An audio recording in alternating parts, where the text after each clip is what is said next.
au niveau des séjours, c'est pratiquement le copier-coller, sinon avec plus d'abus en Tunisie ou au Maroc.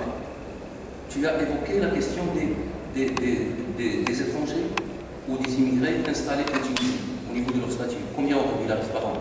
Il n'y a pas de régularisation en Tunisie. Il n'y a déjà pas de carte. C'est-à-dire que ceux qui ont droit à des cartes, oui, cette année, n'ont moi, pas eu leur carte. je prends l'exemple des Marocains parce que normalement, il y a des conventions. Ouais. Je ne sais pas combien, 1000 par an, je ne sais pas par rapport à... Mais au Maroc, il y a des quotas. Des quotas de 1000 personnes ou 2000 pour les étudiants voilà. et pour certains postes de... Voilà. Donc, et en Tunisie, il y a une migration quand même marocaine ancienne. Et là, pour arriver à une chose, pour dire si on arrive, et par rapport à la Tunisie d'aujourd'hui, avec ce qui se passe aujourd'hui, et le débat est ouvert, pour qu'on ait l'exemple tunisien par rapport à l'immigration.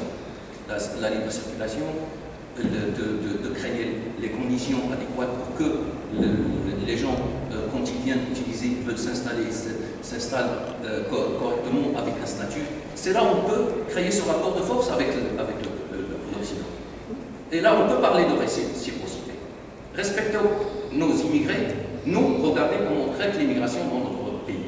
Mais si parce que nous, en tant que société civile, en Europe, on est à un certain moment gêné. On se bat par rapport à quelque chose qui est fondamental.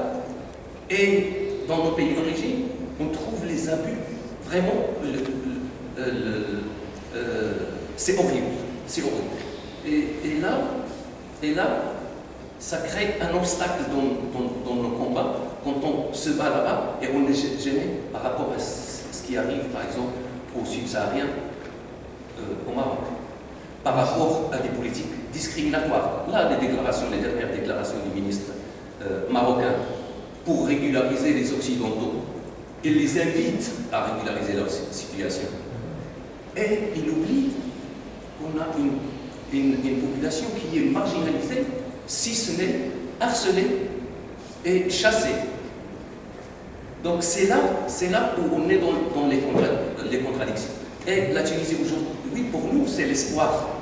C'est l'espoir pour que cette question-là soit mise sur la table et qui ne peut que mener les autres pays du Sud à prendre exemple de la Tunisie. Comment? J'en sais pas. Moi, il y avait une autre option là. C'est quoi la régulation massive?